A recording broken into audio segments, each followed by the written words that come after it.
Raising women's voices, one story at a time. Welcome to the She Said Project podcast.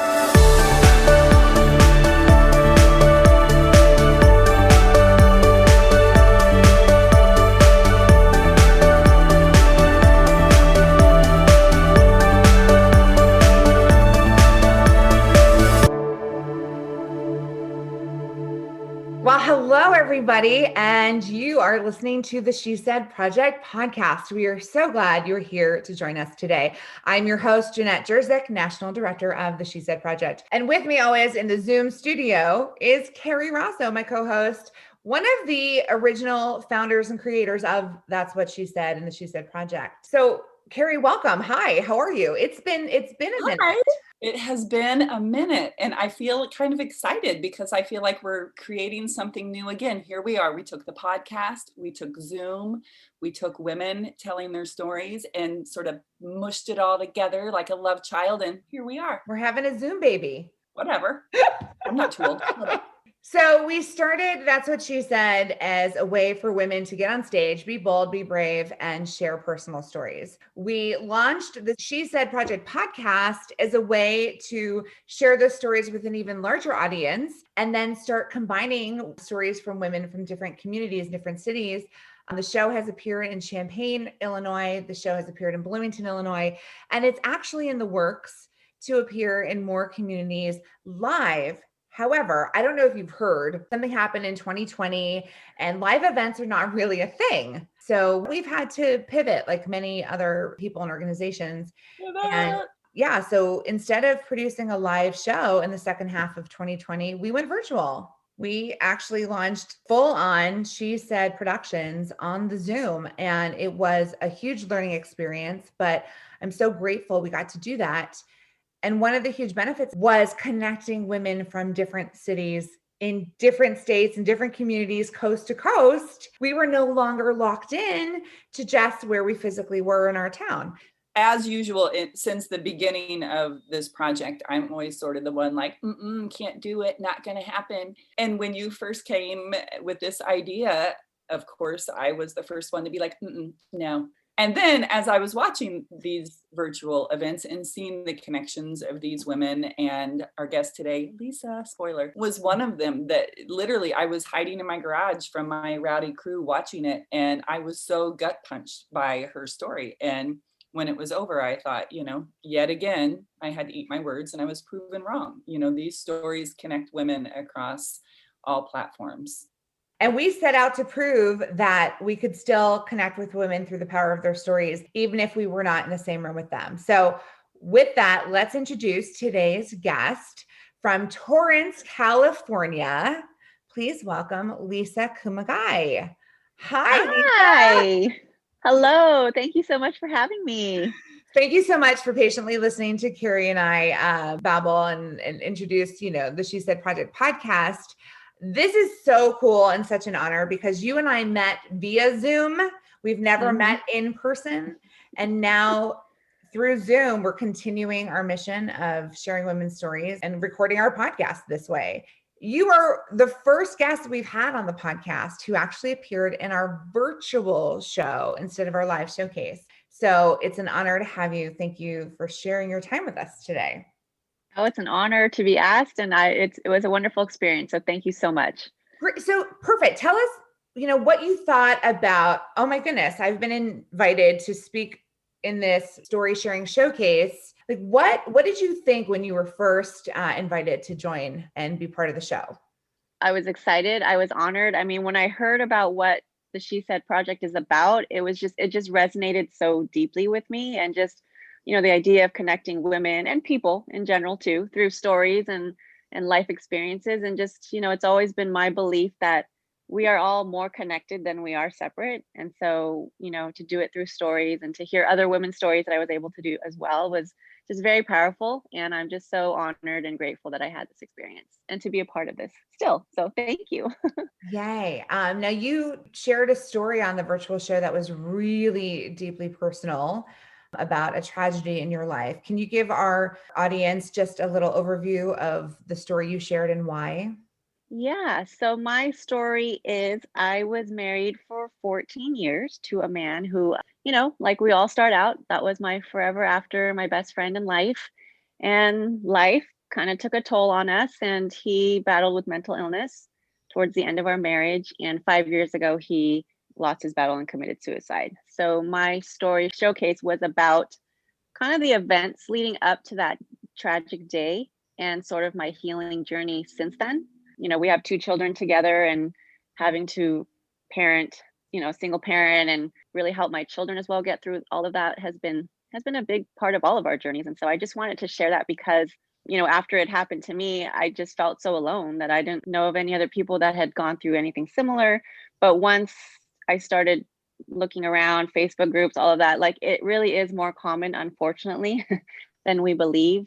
And so I still continue to want to share my story so that if there are other people like me who feel so alone through this process, or are still in it, maybe trying to figure their way through, that at least hopefully they don't feel isolated, alone, hopeless. Yeah, every time you remind me about what happened to you, I feel a pain in my chest, like a little gasp. And I know that there's other women out there who need to hear what you have to say. Your story was so unique because of the way you wrote it. It was a letter to yourself, Yes, to it was. yourself before the tragedy, trying to talk you through it. So let's just go ahead right to the audio now and listen to your story and share it with our audience. Then we'll come back. This is Lisa Kumagai from the first ever She Said Story Sharing Showcase virtual show in August 2020 with her story, You Are Allowed to Be Here. Recently, someone reminded me, you are allowed to be here. Those words sucker punched me right in the chest. You are allowed to be here. For a few seconds, I couldn't breathe, like I got the wind knocked out of me. And when I found air again, the tears just gushed out simultaneously with my quivering exhale. You survived, and you're still here. Oh my gosh, the guilt, the conflicted emotions about still being here. I didn't even know I was harboring it all until she said it. I've done the healing work. I've addressed what happened. I've talked about it over and over and feel like I've processed every stage of feelings I possibly could. It's been 5 years since my husband committed suicide.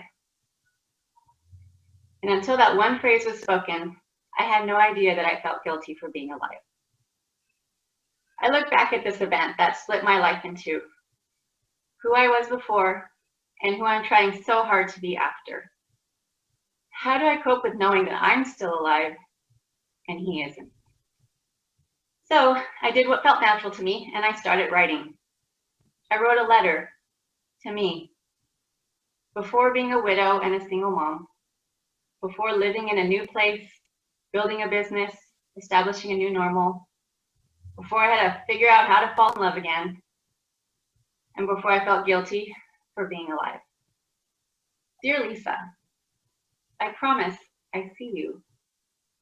I see you in those weeks leading up to that tragic event, the one you sensed was possible but couldn't quite pinpoint. Would violence be turned on you, the kids, him, all of the above? I remember your fears. I recall that frantic desperation as you tried to file a restraining order, and the hopelessness because it wouldn't stop his cryptic verbal threats of, don't worry, you'll get your happy ending. I understand the rage and numbing loneliness, knowing your marriage was crumbling and this imbalanced, unrecognizable person was yelling at you that it was all your fault. I want to run and catch you that fateful morning in December as you crumble to the sidewalk after handing the police officer the keys to your house, so they can go in and see if Steve followed through on his threat. I will never forget your piercing screams when the officer comes back out and says, I'm sorry, ma'am, it's too late. You wonder if you'll ever be you again. I get it. You wonder if you can come back from the paralyzing shock, the thick life fog that will follow you around for over a year. I regret those few weeks in June when you consider following in Steve's footprints, toying with the idea that maybe he had the right idea after all. Yes, it'll be terrifying. You won't recognize yourself in the dark places that your mind will take you. But I urge you to keep listening to that faint voice of truth and reasoning that's desperately screaming, your kids need you. They don't deserve another dead parent, and they don't deserve any of this. And please stay close to those core girlfriends who will fight for your resilience and threaten to camp outside your door every single night. Remember to love and appreciate those friends who will take time off of work to drive you to all your appointments to figure out, will Prozac or herbs pull you out of your deep well of loss? And those friends and family who will laugh with you, but also take you seriously when you decide, nah, I'd rather up my therapy sessions, work with a trauma specialist, meditate, and yoga my way through this grief. Spoiler alert, for you, those will actually work. I feel you, I get it. 14 years of marriage to a man who was once your best friend, before life and stress and God knows what internal imbalances hijacked that person you had vowed forever with far away and long ago. And I applaud you for committing to those 4 months of weekly family therapy sessions that will prove necessary and beneficial for the kids. At 8 and 11 years old, they'll grumble, of course, and learn at an early age that talking about feelings and memories and death is so hard. It hurts. I'm hugging you as you remain neutral in the challenge of hearing their adoring stories of their appa, their dad. As you sit there reeling with anger at what he ultimately did to them, abandon them. I'm so proud of you for handling it with grace, though, because you do. Because they deserve to preserve those memories of their father, the one who loved them with all his heart and strived to create a loving, kind, and fun-filled environment for them. And girl, I hold you up during the worst moments, the funeral, one of the most surreal days of your life. And that call with the Organ Harvest Center on the day he died, and you had to approve each and every body part and organ they had to check off the itemized list. Just know that you'll get through it. Know that unbeknownst to you, you are equipped from a lifetime of growth to handle this. Know that healing will come with time, but most importantly, with awareness and gratitude. Yes, gratitude for all the shit that happened and all the blessings that were always right there. It's hard to see that right now because you've stuffed down a lot of painful emotions for longer than you'd like to admit. You've given the finger to the gratitude and love you once knew because you're so hateful of him, your life, and the situation. This isn't the happily ever after you envisioned. And the hardest part is having to accept there won't be, not in the way that you pictured it to be. I'm here on the other side now, writing this to ask you to please have faith. Believe in a happily ever after, just not this one. Hold on to hope and patience to see it through to the peace, understanding, and compassion on the other side. It's not perfect where I'm standing, but it is brighter and better than where you are now. There's breathing space. There's growth. The sun is shining. People love you. You will relearn healthier love and what that feels like for you. Trust me, it's going to feel foreign at first. It's going to be hard. Friends make it easy, and certain guys will re-trigger all that shit. But we can laugh about it, you and I, on our journey together, the one that keeps going and evolving. So please, don't give up. It's liberating to believe you are allowed to be here, to have hope for a future without Steve in it, and to possibly find love again. Because of everything you are able to endure, I am allowed to live my life in joy and uncertainty. How empowering to know I am allowed to be here after everything that happened. So thank you. Because of you, I am here. I am seen. I am safe. And everything will be okay. I love you. You've got this. With all my heart. Lisa.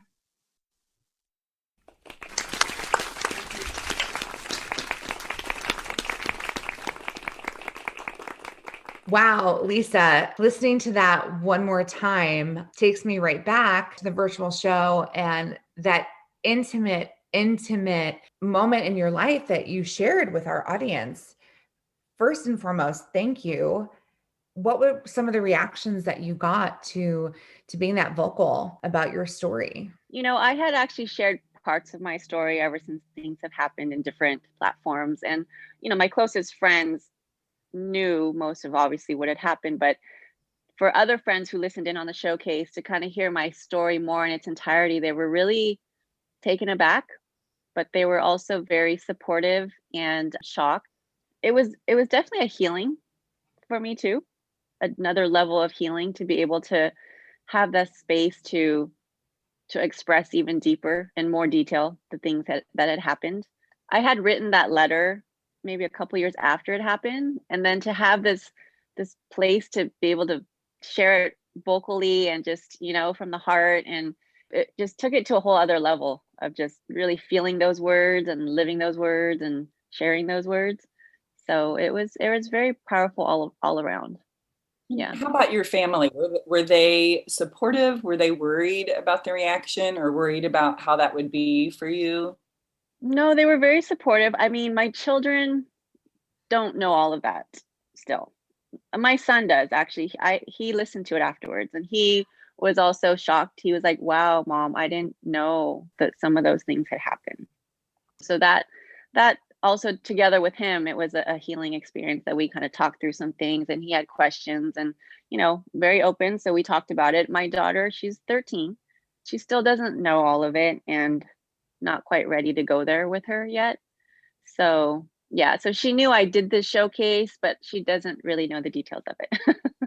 So when I've watched it, and because I didn't know you beforehand, and then I subsequently social media stalked you, now following your story on social media and seeing this joyful life that you live, and I have a soft spot for sisters and families, and seeing how joyful you are with your immediate family and your extended family. And I think every time I see you, it's sort of a testament to these tragic things can happen. And then you still are able to live this joyful life. And every time I see it, I get sort of a yay, you, like it's still hard and you've still been through these really difficult things, but you're carving out this joyful space in your corner of the world. Yes, thank you. I appreciate that. I'm trying. I'm doing the best I can. Your joy is tangible, it's palpable. And my favorite moment was when you're reading this letter to your former self and you just take a moment to thank yourself, to show gratitude because of everything that you went through, that you are allowed to be here and have these experiences and to keep finding joy in your life. I think that is such a huge lesson for anyone going through something so traumatic, that there is light on the other side and you are living proof of that. So I love the way you carved out your story as an intimate portrait of, a woman going through something, but then we got to see it. We got to see what happens on the other side and we got to celebrate with you. So thank you. And I know that there's other women who need to know, we're all in this together. Right. And ultimately too, I think the letter to me signifies that it doesn't matter what anyone else tells you, how well you're doing, or, you've got this, like you really, the only person that you're going to have to believe is yourself. And so it's just so important to have that connection and hopefully openness to hear yourself, I guess. And I still struggle with it for sure. There's no way I've mastered that in any way, shape, or form, but that's something I strive for. So. Well, I'm honored that your performance on the She Said showcase became a tool that you can use to open up some doors and some conversations with your son and your family. That means so much because we strive to create that environment where women can be a little bit braver and a little bit more vulnerable than they would be normally and create that support. What did you think about the women who were in the showcase with you? Like what a great group of ladies. They were also so supportive. They were all amazing.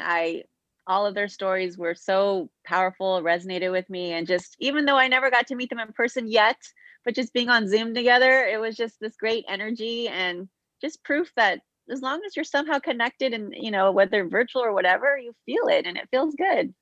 And they were all warrior women. Loved Woo! it. I think we need that. We all need warriors in our lives, right, Carrie? Absolutely. Absolutely. And I'm so happy that I got to virtually meet you and follow your story. And I get to see these little glimpses into your life when I stalk you. Sorry, Lisa. When I research you. But thank you. Thank you so much for sharing and continuing to share the whole and thank story. you both for having this amazing platform, this amazing organization. It's so inspiring. So anytime I can be a part of it, I would be so happy. So Well, we thank can you. certainly talk about how to make that happen, but I feel like you're not done. I feel like there's more stories to tell and there's more sharing and more lives for you to touch. So thank you for touching ours. Thank you for being part of the She Said family. You are a sister forever. We love you, Lisa Kumagai, all the way in Torrance. I love you too. So that's all the time we have for today. I cannot thank our friends and fans enough for joining us on the She Said Project podcast, where we strive to raise women's voices one story at a time. Thank you for listening to the She Said Project podcast in partnership with Illinois Public Media. All materials contained in the podcast are the exclusive property of the She Said Project and That's What She Said, LLC. For more information on our live shows, go to shesaidproject.com. This podcast was made possible with support from Carl and Health Alliance and presented by Sterling Wealth Management, empowering women to live their best lives.